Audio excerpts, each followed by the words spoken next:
Hi, my name is Bobby and I was raised in a Hindu home.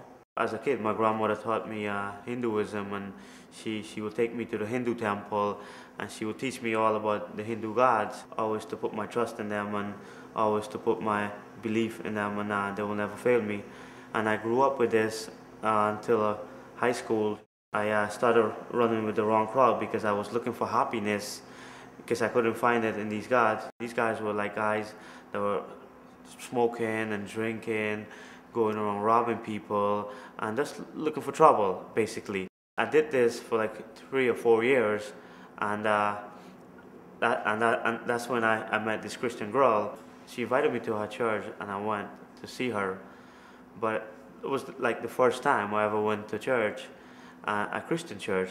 I went to church because of a girl, but I found Jesus Christ. One day they invited me on a youth retreat to go away with the youth, and I went on this retreat and I saw all these young people, how excited they were for Jesus Christ, how much they love God, and how much how much the life, full of life and happiness.